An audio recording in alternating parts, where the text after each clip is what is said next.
play a game. It's a very simple game. I'm going to think of a rule, give you 3 numbers, and you have to come up with, or you have to guess, what is the rule going in my head. Simple. The numbers are 2, 4, 6. Now let me put my mass mind reading technique, and are you guys thinking 8, 10, and 12? Well, if you are right, you're absolutely right, but that's not the rule in my head.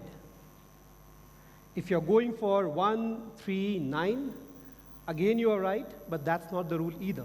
Let's go bigger numbers. If you're going 50, 100, 225, again you are right, but that's not the rule. Okay, let me tell you what is not in the rule. So anything like 8, 9, 6 doesn't fit the rule. 25, 24, 46 doesn't fit the rule. So it's very simple and very easy. I'm sure you've guessed it by now. I'm simply looking at numbers in ascending orders. Now, why did we do this? Why did we complete the sequence? It's very, very simple. This experiment was done by this gentleman called Peter Watson in 1960s. He's a psychologist, and he tried this experiment with various variety of audience as well. And to our surprise, everybody tried to complete the same sequence. We do this because our brains tell you to do this.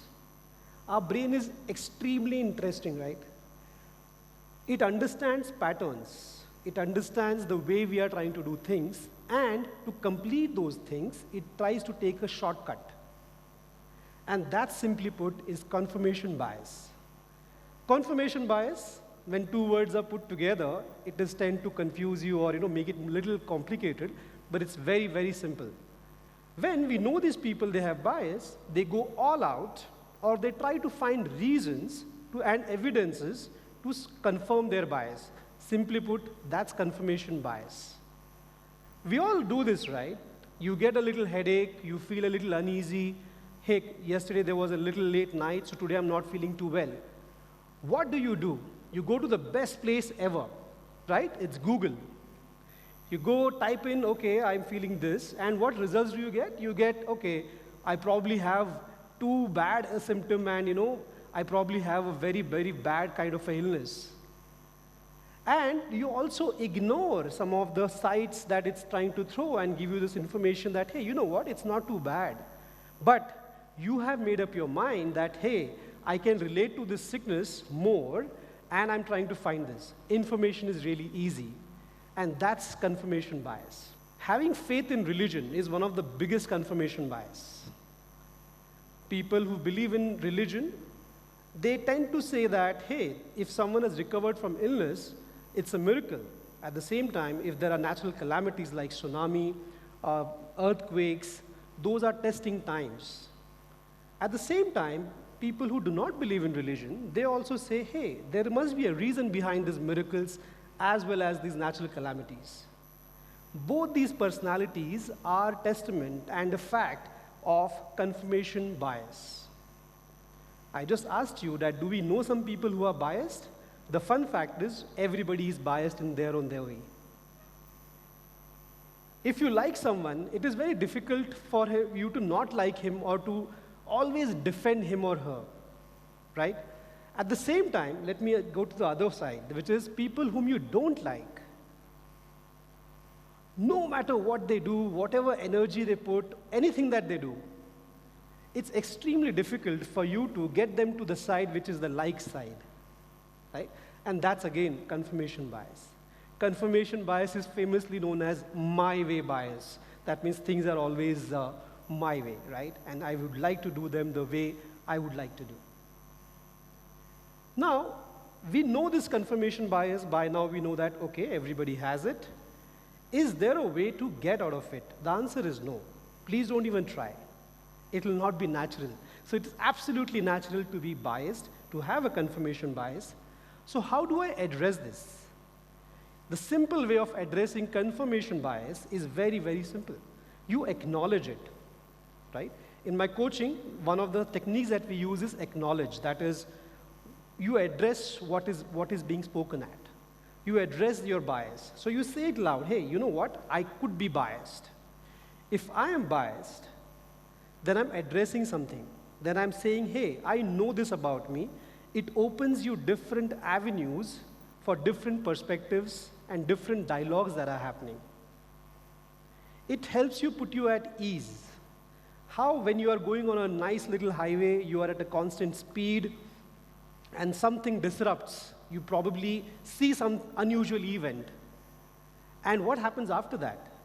Basically, you probably slow down, you probably have jitters. Confirmation bias has same effect on you. Basically, again, your brain. You all get goosebumps when you listen to a powerful piece of music, a powerful speech, and things of that sort.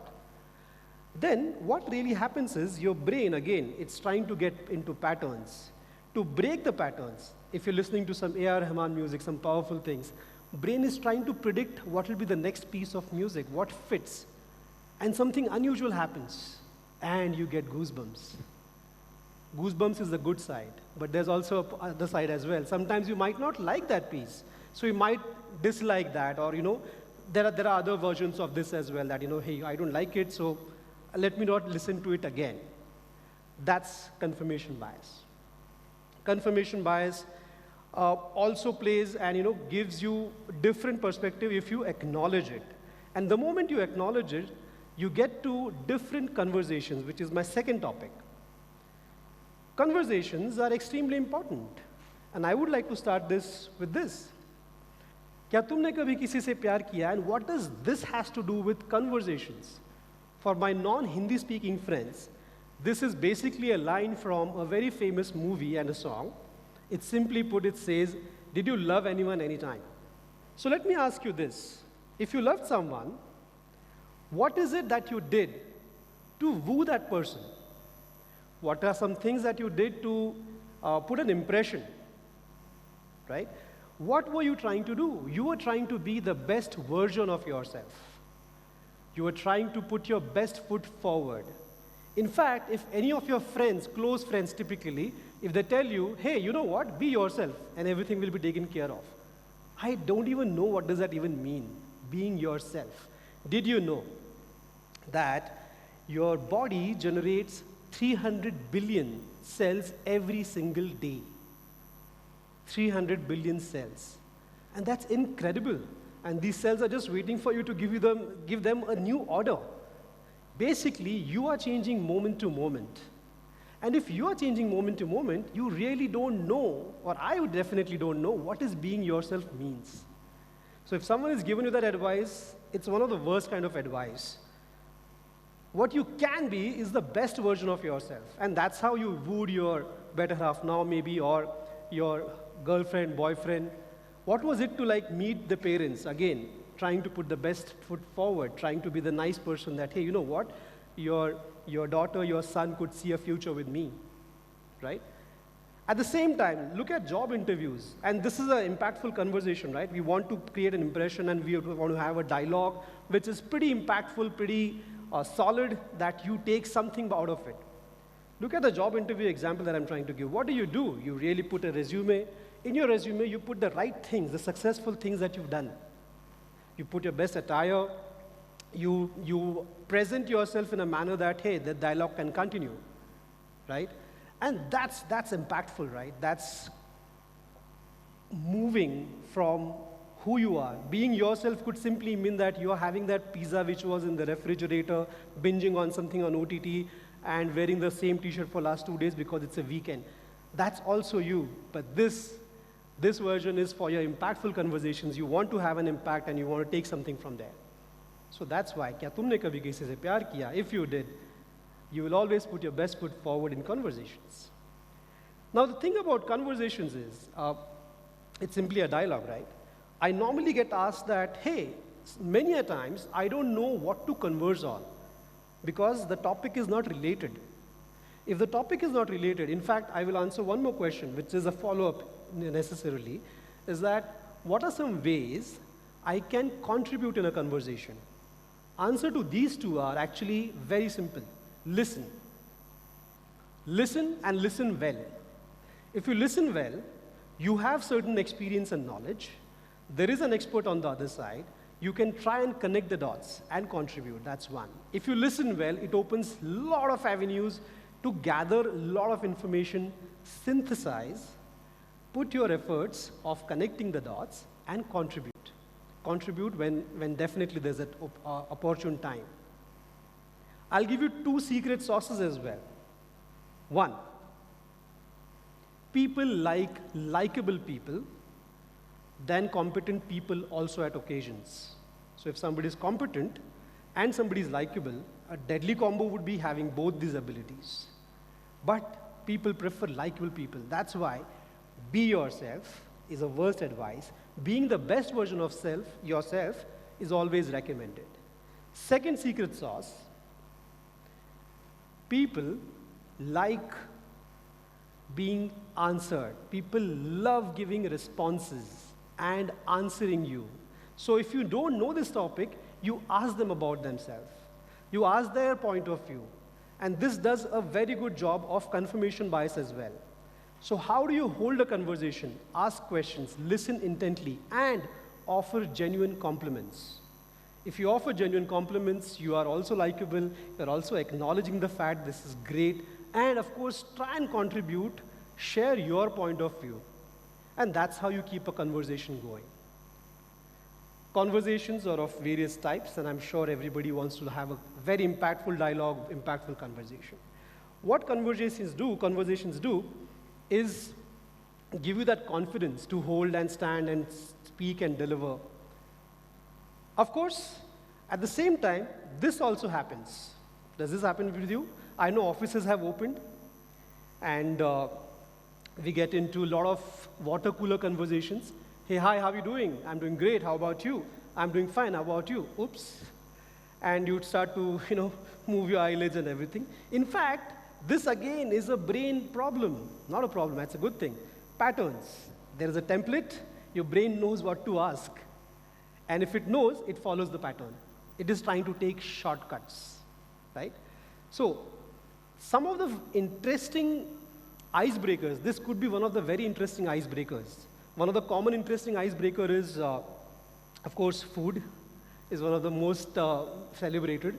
Actually, most celebrated is the travel time. They say common dislike unites people. So anytime when I go somewhere, if you start a conversation with, hey, I took a little time, then your eyes will meet and you'll say, hey, we are like soul sister or soul brothers, and we know that this is a common challenge. Food, weather, traffic, common dislikes, some more, those are all topics for great conversation starters or icebreakers. Conversations, anything which is impactful, give you great confidence. With great confidence, the conversation can go into 2 ways, or confidence can go in 2 ways. Either you will overboard with your confidence, or you will open more avenues to understand better, which is where I'm going to the third topic, which is curiosity. Now, many a times, and we have this personality in every classroom as well as in offices, I want to be the first one to answer. I'll raise my hand, no matter if I know the answer or not. I want to be addressed. I want to be seen. What happens is, if this is a habit, great if you know it. I mean, of course, if it's absolutely fantastic if you know it. But if these individuals know the answer and they also saying the answer, even if they are not asked, then they tend to create their own opinions and they keep repeating them. And this is what happens. If you keep repeating your opinions, if you keep having your own understanding of things and say it in different avenues, it becomes your truth. The problem with that is you believe in it.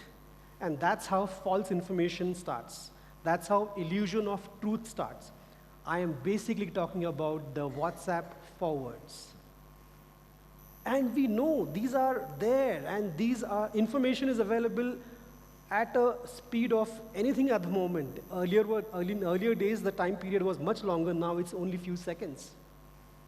That's how false information starts. My only recommendation is, anytime you feel that, hey, this is a topic I don't know of, but I know a little bit, Or I know something about it. Don't end it. Don't put a full stop. Replace that full stop with a comma. If you replace that full stop with a comma, it does three things. Basically what I'm trying to say is, don't end the conversation, keep the conversation going. It does your confirmation bias. That means you have acknowledged, hey, I am biased, I probably need a different point of view. Second, it keeps the conversation going. Third, it will help you gain more insight from the speaker or the person you are engaging with, or more people that you're engaging with. It will open different dimensions to learn and gather more, and thoughts and opinions which you've never heard of. That is how you keep your childlike curiosity with you. Now, when we have this, right, when we know some people where they are opinionated or they want to believe their own truth, do not engage in case if there's nothing good going to come out of it.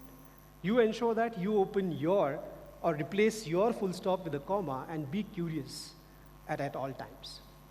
And of course, when you're doing this or you're at it while being curious, ensure that there is genuine feedback that you capture and make notes for yourself. Right? We know some of these people and we know some of these myths. And some of these myths related to education are, we only use 10% of our brain. Not true. There is only one unique style for every learner. Is it visual, kinesthetic, or auditory? Again, not true. There are many educationists here. We only have an attention span of a goldfish which is around 9 seconds or less. It's not true for the poor little goldfish, not true for us either. How do you explain OTT binge watch in that case? Right? So these are basically some of them were phrases, some idioms. They should have stayed at that. Unfortunately, it's been repeated time and over. I'm sure you've heard of these, and they've become the reality and truths for a lot of people. In summary, admit and accept the confirmation bias. It helps you open a lot of doors. Ensure that any conversation, please don't be yourself. Please be the best version of yourself, the better version of yourself. If you do that, there is a childlike curiosity. You would like to gain more. And when you're curious, while you're at it, ensure that if you don't know anything, please start with, I don't know. Thank you.